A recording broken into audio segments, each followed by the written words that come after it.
Alright guys, TacticalRab back again today. Hope you're all doing well and enjoying your day so far. A crazy day in the Call of Duty world yesterday. The World Series of Warzone goes down $100,000 grand prize, and it's none other than Optic Scump the penis pumper taking out all the other Warzone pros to win the grand prize and tip his earnings over a pretty monstrous figure. But also, the bomb glitch having been talked about for a couple of weeks now since Call of Duty Vanguard's release, even with the patch update coming out yesterday, still remains to be fixed. Very much intrigued to your thoughts in the comment section below. If you enjoyed the video, hitting the like button is the best thing you can do to help this channel reach more people. And please consider subscribing as well if you have not already. Firstly, there's some HCS intel, because yesterday we discussed Optic Envy FaZe Formal potentially joining the FaZe Halo team for the upcoming event in Raleigh. Now, I believe he's just replacing Snipedown in the short term while Snipedown continues to play Apex. But still, and that's why Formal's kind of saying here that possibly, or it's at least being discussed, that Formal may not compete the entire year. Just depends how things go. But still, something to keep your eyes on, no doubt. Just wanted to touch on this yesterday because, we talked about it yesterday, that Bobby Kotick and the whole shambles with Activision Blizzard in the executive suite right now. Now, well, it seems like the shareholders did send a letter yesterday to say to Bobby Kotick, like, okay, it's time to go. But apparently some other executives don't want him to go. So it's kind of chaos right now. Obviously, it's distracting things, so maybe they should be focusing on. But thought I'd give you guys an update because I mentioned things yesterday. But since then, it seems the board of directors does want Bobby Kotick to resign, but other people don't necessarily want it. Of course, declined to comment. No surprise on that factor. This comes out yesterday then. So a 3 GB patch update for Vanguard comes out. And we're like, okay, here we go, baby. It's finally time, that this bomb glitch, which has been plaguing the game for a couple of weeks now, maybe they'll even do some spawn updates. Who knows what happens? They come up with the patch notes. You can see right here from Charlie Intel. Not all that much changed. Okay, shipment arrived into the game. I guess that was the bulk of the update or whatever. And some weapon bug fixes. For example, this one, fixed bug preventing players from equipping camos. Players can no longer equip camos they do not own. So of course, that the camo glitch or whatever, that's been solved. And really some menial other things. But we thought for a while now that this bloody bomb glitch would have been fixed, and I can't believe it hasn't been, to be frank. Because as Gunless says, I'd like to remind everyone they hot patched the riot shield not working correctly at the beginning of the game, but still not this bomb glitch. If you guys are unfamiliar, if you guys have been, not playing too much of the game, I don't blame you for that one. If you, if you plant in, search and destroy it, and then a guy tries to defuse it, you can see anywhere you are on the map if he's defusing, because it changes what it says above there, the actual bomb itself. So kind of remarkable that this hasn't been fixed yet, especially because on the 7th of November, it was noted on the official Sledgehammer Games Trello that it's a known issue, they're working on fixing it, and a fix has been scheduled. So we thought this would be this is over 10 days ago now, that they've known about this, they've tried to get it fixed, I guess, and they have apparently a fix scheduled and ready to go, but in this pretty big patch update that comes out, they don't change anything. So it honestly is remarkable, and as Crone says, the diffuse glitch has not been fixed in today's update. That's honestly remarkable, and I'm pretty sure the patch notes maybe didn't say they fixed it this time, but of course it said on the website that they were going to be trying to fix it, and as I thought it was pretty funny, to be honest. Maybe it was in the playlist update, the real update goes live later. That's not the case, and as Parasite says, won't matter, the game will still be terrible. Can't even see attachments being run in Killcam, so people can cheat and use banned things that haven't been updated in the rule sets. That's something which is a pretty big deal, to be honest. In some of these weapons, you can use attachments that make the gun 2 shots that you're not actually allowed to use, but you can't tell because the Killcam, you can't see the attachments the other guy's using. So it's just some of these features that they haven't in previous games, and now because they're not in this game, it really does ruin the competitive integrity to some degree. And as Crimsix, I thought was kind of funny, Infinity Ward will save us next year, am I right? And yeah, I was hoping this year would be a great one, right? At least for the competitive players to enjoy, because probably next year they're not going to have a great time on Modern Warfare 2 2022 or whatever. But maybe it'll be 2 years in a row of this sort of stuff. And this is what Parasite says. I thought, he's coming for the next, to be honest. If COD fixes itself, fair play. But I will not stop until issues are addressed. I loved COD, but this is enough. I don't care if my voice means nothing in the grand scheme of things. I will continue to propel my opinion on the matter. Unbelievable how the game has so many issues yearly. So yeah, not happy with the state of the game, and honestly, who can blame him at the present time? But of course, the frustrations with the state of Vanguard are not the only thing going on right now. There was also this pretty massive World Series of Warzone tourney going on last night. Pretty sure there was $400,000 across everything they were doing here. Of course, a lot of the Optic guys playing in it, and you got Scump, you got Shots, you got Karma, former pros on the pro team, and TB, of course, back in the day, another pro player as well. But the Warzone guys, Twitch Rivals, World Series of Warzone, this type of stuff. And Scump is just he's just another level, to be honest, because so many players playing in this. This is the biggest tourney of the season, and or at least maybe it's the last one actually, or something like that. I don't really follow it too closely, but it was a really big deal. And I think Blaz on the Minnesota Rokkr, former S&D star, played a bit of Vanguard so far. He went to sleep at midnight and then got up at 3 p.m. and had slept for 15 hours straight and missed the start of the tourney. So I mentioned Rokkr aren't too happy with him for that one, but he's even got a kid now or something, so maybe it pays to be a bit more responsible. But regardless, regardless, these are some of the teams you can see that, you know, Miles points out right here because, yeah, these are some of the rosters, squad leaders, Scump and Shotzzy, this type of stuff. So there was some sort of like captain tournament going on that they might have cut. I think they came like second in or something, and that was $15,000 that Scump would have pocketed from that one. But the main deal was this kind of like solo dolo type thing. And well, Scump goes down to the Gulag at one point. He wins the Gulag, and then he comes through and actually wins the entire tourney. This is honestly insane. Like, it's just incredible, like what Scump does on a regular basis, right? Like, not only is he streaming to a ridiculous amount of viewers, and there was loads of co-streaming going on with this as well, but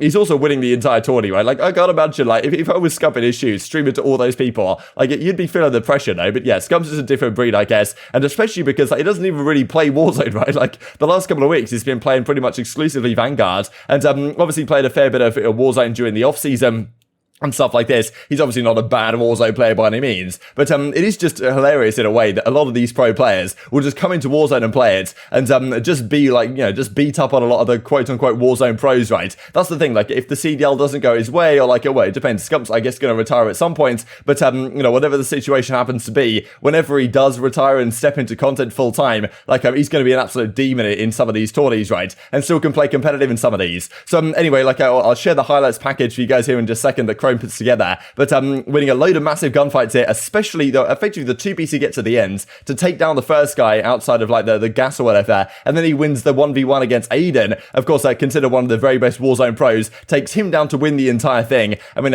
yeah, Scump just doesn't lose his one. Find medical. No, please, game.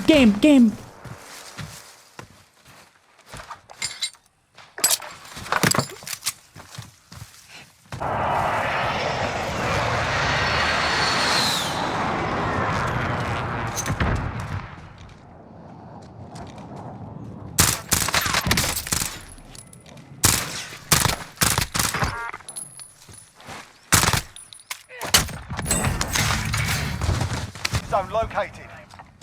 25 are left. Stay sharp out there.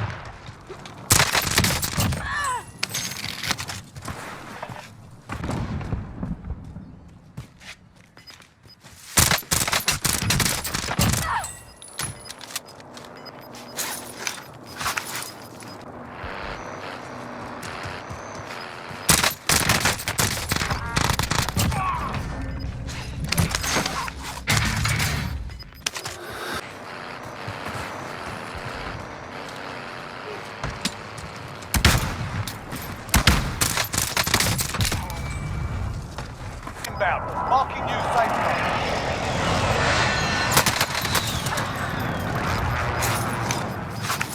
Gas is moving. No hits on that run. No.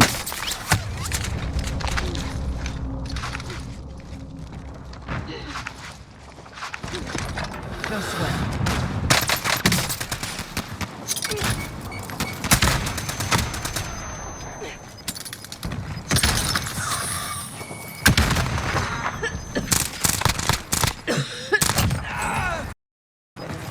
Gas is closing. Get to the new safe zone. Gas is moving.